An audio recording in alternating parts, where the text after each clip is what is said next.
Manifest Destiny, the Oregon Trail. Starting now, for the next month, we're going to be learning about man's God-given right to control all land from the Atlantic to the Pacific. That's what Manifest Destiny means in American history. A lot of the topics should sound familiar. After this section, America will officially have a northern border and a southern border. Now, these notes, I have to leave out a lot of my stories and examples because I have to limit them to 15 minutes. I'm sure a lot of you will not mind. But the notes today are going to be centered on the Oregon Trail, Oregon country.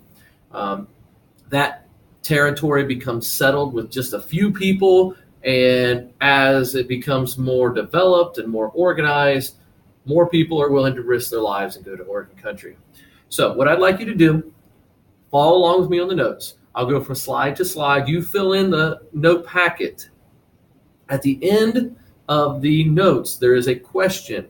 Using the information from today's video and going back into your notes, you need to write a short paragraph. Leave the question in the notes, and I will collect those when I return. After the notes, there will also be an assignment based on the Oregon Trail. All right, so let's go ahead and begin.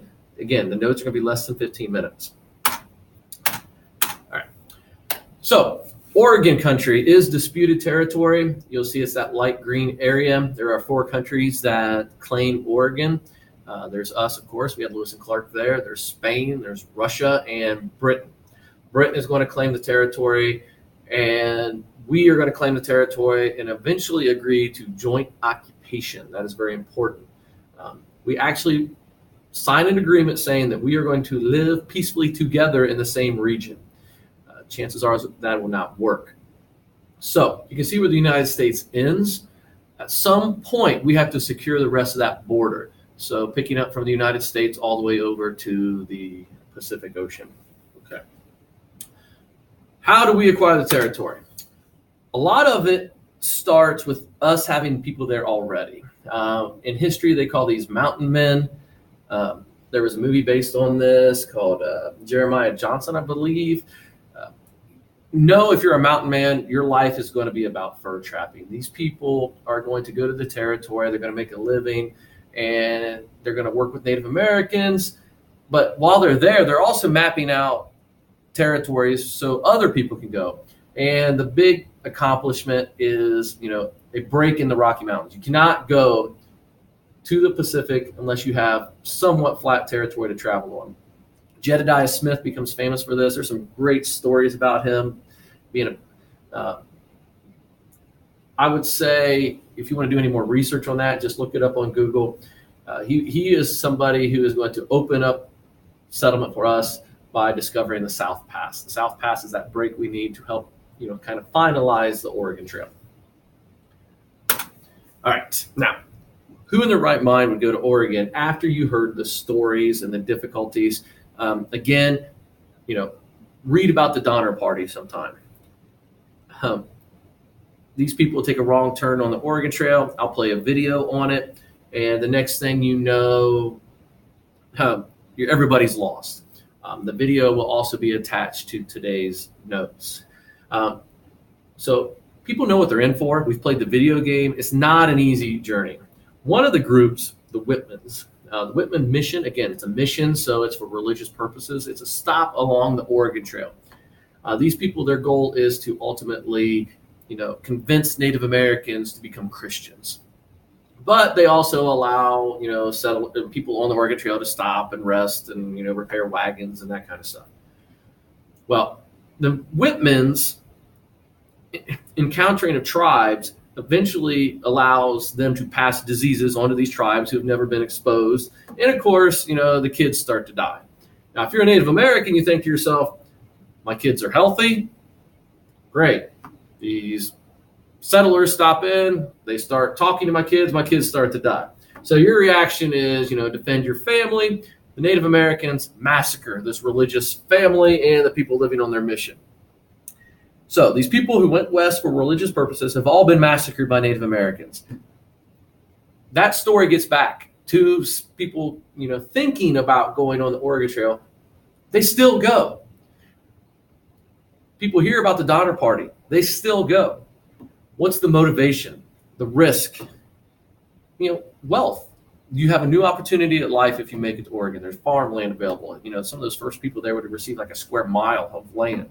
So they're willing to take the risk. You've played the game, Oregon Trail. People die. They lose their children for a variety of reasons, yet they still make that journey. Now, you obviously want to travel in groups. Here's a good picture of a group of people traveling west. Once those first people get there, they kind of learn from their mistakes. You have a better chance if you stick together. There's a variety of things on the Oregon Trail that could be hurdles. You can see they're not exactly traveling on a nice road. You travel with a group, you're talking 5 to 6 months of walking. You'll see most of the people are walking. The wagons were really not meant for people. They would cram as much materials into these wagons as possible, because once you made the journey, you're not going back. So 2,000-mile walk, 5 to 6 months. What would you take with you? That's going to be part of today's assignment. After you watch the video, after you go through the notes today, after you read about the Oregon Trail, you're going to need to decide what you would take with you to make sure your family survives. That's going to be very important. Okay. Settling Oregon. Things that will kill you. Played Oregon Trail, we know a bunch. It's not a pleasant ride. The terrain is difficult. Disease, hunger, animal attacks, cold weather. 1 in 10, that's pretty generous. It's probably higher than that, especially early on. That is your typical family, people looking for a new beginning. Oregon Trail is ultimately going to end with the railroad. That's going to be a much easier ride to the west. But, those first people there, the opportunities were so great, it was worth the risk. Now, part of the motivation is this idea that Americans are better at that point. We feel like, we've been successful. We had the American Revolution. We had the War of 1812. We have beat the top country twice.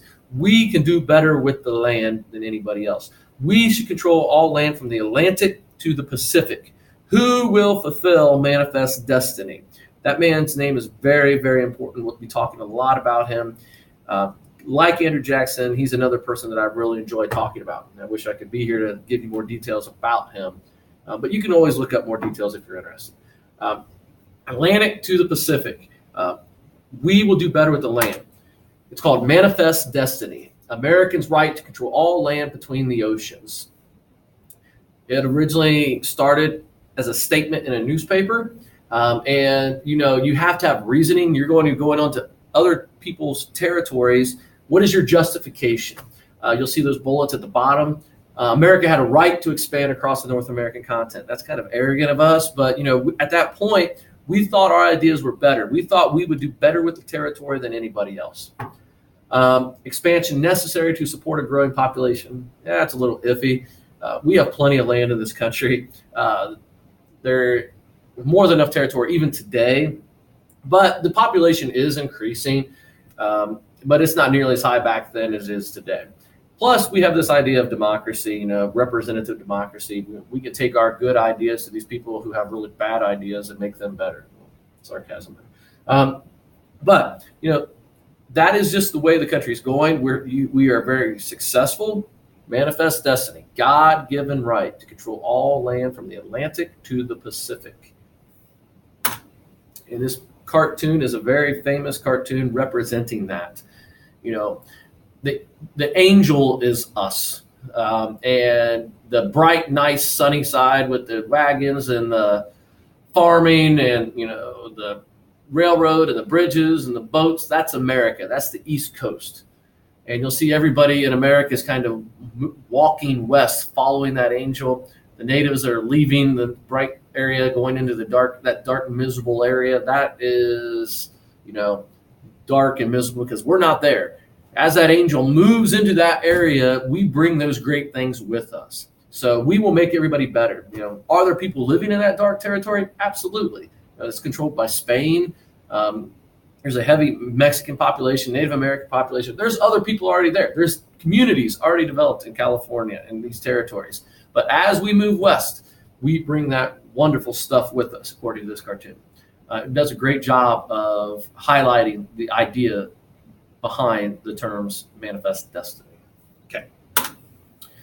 So you see the United States. We now have Florida. We have the Louisiana Purchase. We have the green area says ceded by Britain. How do we get Oregon country? We get Oregon country basically by negotiating.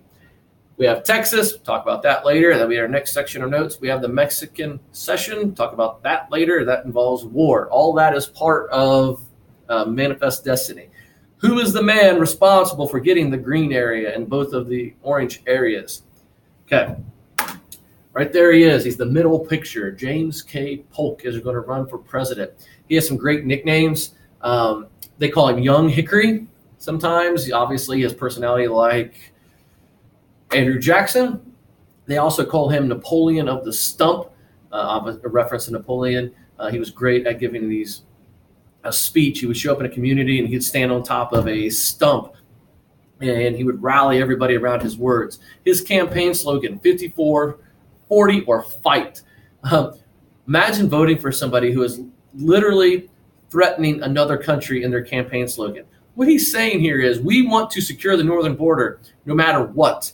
He is promising America that we will conquer this territory. You vote for me, I will secure the northern border, or we will go to war with Britain again. That's what the slogan means. And he wins. He was a dark horse at the time, meaning nobody had ever heard of him until he showed up and started saying some of this really extreme stuff. Now, he is able to bully the British into acquiring the northern border of Oregon. So he asked for 5440 latitude, longitude.